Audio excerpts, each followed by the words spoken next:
আদ্রিতার আর খাওয়া হলো না। সামনে হরেক রকমের পছন্দের খাবার, তবুও খেতে ইচ্ছে করছে না। আমান এবং সিয়ামের মন খারাপ। ওরা আজকে অফিসে যায় না। জরুরি কাজ থাকায় আহাদ এবং ইভান গিয়েছে, তবে খুব তাড়াতাড়ি ফিরবে বলে কথা দিয়েছে। আতিয়া বেগম জামাকাপড় প্যাকিং করছে। স্বামী এবং বাড়ির জন্য বুক করেছে কিছু বুক স্বামী এবং বাড়ির জন্য বুক পড়ছে, তবুও যেতে ইচ্ছে করছে না।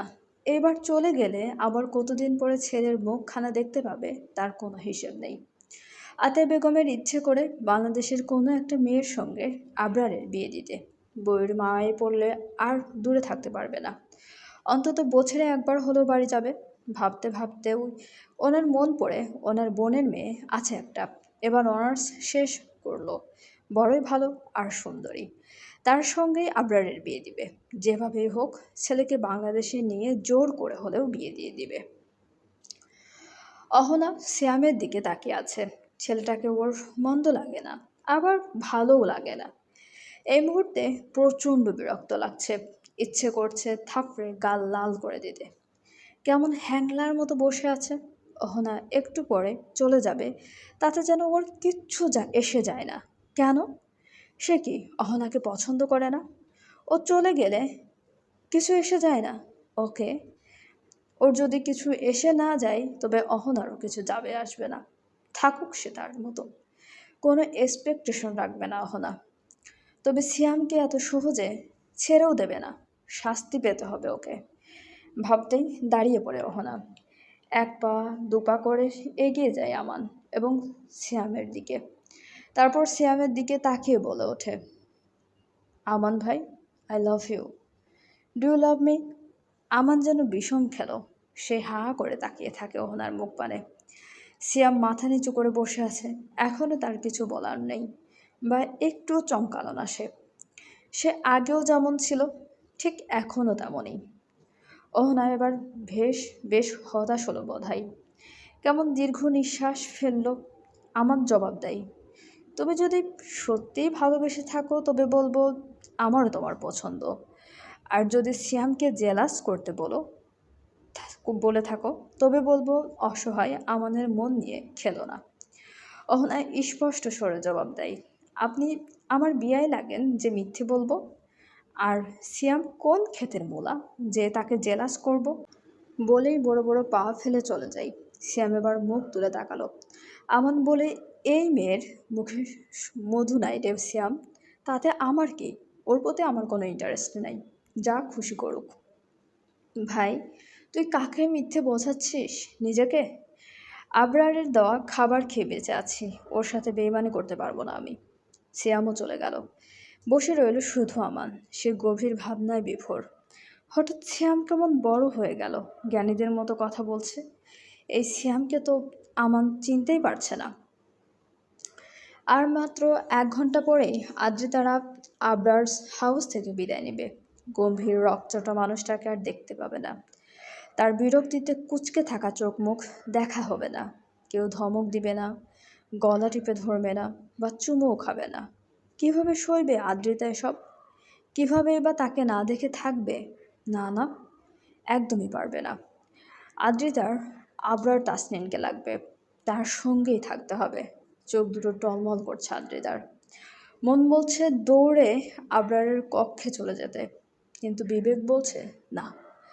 যে তোমাকে চাচ্ছে না তার থেকে দূরেই থাকো, কারণ কারো বিরক্তির কারণ হইও না।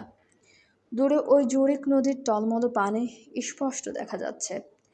আসমানে বিশাল বড় চাঁদ উঠেছে। চাঁদের হায়ে কলঙ্ক, ঠিক যেমন আদ্রিতার গায়ে রয়েছে কলঙ্কের দাগ। হ্যাঁ, আবরার তাসনিন দ্বারা কলঙ্কিত হয়েছে সে। সবেমাত্র বাসায় ফিরল আবরার। নিজ কক্ষে প্রবেশ করতেই দেখতে পাই সেখানে আগে থেকেই সিয়াম উপস্থিত। আবরারকে দেখেই বলে ওঠে, আদ্রিতা চলে যাচ্ছে, তুই কি বলবি না? আবরার ড্রেসিং টেবিলের সামনে গিয়ে দাঁড়ায়। খানিকক্ষণ নিজেকে দেখতে থাকে আয়নায়। তারপর গম্ভীর স্বরে বলে, কি বলবো? ওকে যেতে দিবি না? বিয়ে করে নিবি? আবরার টাই খুলতে খুলতে বলে, ও আমার। সেটা তো জানি, তবুও কেন? আমি দেখতে চাই ও আমাকে ছাড়া থাকতে পারে কিনা। আমাকে পাওয়ার জন্য কি কি করতে পারে। আমি ওর জন্য যতটা আসক্ত, ও আমার জন্য ঠিক ততটা আসক্ত কিনা। যদি তোকে ছাড়া থাকতে পারে, যদি ফেল করে। আবরার আয়নার মধ্যে দিয়েই তাকালো সিয়ামের মুখ পানে। ও আমার জন্য পাগল হয়ে যাবে, সব বাধা ভেঙে ছুটে চলে আসবে আমার কাছে। আবরারের কথা শেষ হওয়ার আগেই আদ্রিতা চলে আসে, দৌড়ে এসেছে। সেটা তার জোরে শ্বাস টানার ধরন দেখেই বোঝা যাচ্ছে। শ্যাম অবাক অবাক হলো এবার একটুখানি। আদ্রিতার চোখে পানি দেখে ঠোঁটের কোণে হাসি ফুটে ওঠে। শেষ বাজাতে বাজাতে চলে যায় শ্যাম কক্ষ থেকে। শ্যাম বের হতেই আবরার তাকাই আদ্রিতার মুখ পানে। ভুরু, দুই ভুরু আড়াআড়িভাবে কুঁচকে বলে, এখানে কি চাই? ঠোঁট উল্টে এবার কেঁদে ফেললো আদ্রিতা। থেমে থেমে বলে, আমি থাকতে চাই। আবরার এগিয়ে এসে আসে আদ্রিতার দিকে, বুকে হাত গুজে বলে, ভেবে বলো। আদ্রিতা সময় না নিয়ে সঙ্গে সঙ্গে বলে, ভেবেছি। আমি কিন্তু খুব খারাপ। যখন তখন কিস করব, এখানে ওখানে টাচ করব, এভরিডে ইন্টিমেট হব। সামলাতে পারবে আমায়? ঠোঁট কামড়ে চোখ দুটো বন্ধ করে ফেলে আদ্রিতা।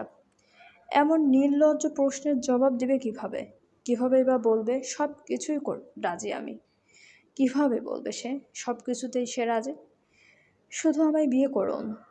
আদ্রিতা চুপ থাকতে দেখে আবরার বলল, ওকে, তুমি পারবে না। পারবো আমি, সব সহ্য করে নেব। শুধু আমায় বিয়ে করুন। তোমার সাথে ইন্টিমেট হওয়ার জন্য বিয়ে করতে হবে? আদ্রিতা মুখ মুখে কিছু বলল না, তবে দুই অনবরত মাথা নাড়িয়ে সম্মতি প্রকাশ করে। আবরার পুনরায় ড্রেসিং টেবিলের সামনে গিয়ে দাঁড়ালো। শার্টের বাটন খুলতে খুলতে বলে, তোমার মামা যদি পারমিশন দেয় তাহলে বিয়ে করব। তুমি তার থেকে পারমিশন নিয়ে এসো। সে পারমিশন না দিলে কখনো আমার সামনে আসিও না। খুশি হলো আদ্রিতা। মামা তাকে খুব ভালোবাসে। যখন যা চাই তখনই তাই এনে দেয়। আবরারকে চাইলে কখনোই নিশ্চয়ই তার মামা মানা করবে না। এতটুকু আত্মবিশ্বাস আদ্রিতার রয়েছে। সত্যি বলছেন? মামা রাজি হলে আমাকে সাথে রাখবেন? আদ্রিতা বলে আবরারকে, কখনো দুঃখ দেবেন না? কথা দিচ্ছেন? কথা দিলাম। ভালোবাসায় মুড়িয়ে রাখবো তোমায়। এত ভালোবাসবো যে অসহ্য হয়ে যাবে। আর তিনি অনুমতি না দিলে সারা জীবনের জন্য তুমি আমাকে হারাবে। চলবে। গল্পটা আপনাদের কেমন লাগছে অবশ্যই আমাদেরকে কমেন্ট করে জানাতে ভুলবেন না। এবং আমাদের চ্যানেলটি প্লিজ সবাই সাবস্ক্রাইব করুন। এবং গল্পটি ভালো লাগলে অবশ্যই সবাই লাইক, কমেন্ট এবং শেয়ার করতে ভুলবেন না আপনাদের প্রিয় মানুষগুলোর সাথে। এবং আমি জানি সবাই অনেক অপেক্ষা করেন, কিন্তু কিছুই করার নেই। আসলে রাইটার যখন দেবে আমি তো তখনই দিব। প্লিজ একটু মানিয়ে নেবেন, যেগুলো রানিং গল্প। অনেক ধন্যবাদ সবাইকে আমাদের সাথে থাকার জন্য এবং আমাদের চ্যানেলের সঙ্গে থাকার জন্য। প্লিজ আমাদের চ্যানেলের সঙ্গে থাকুন এবং আমাদেরকে ভালোবাসুন।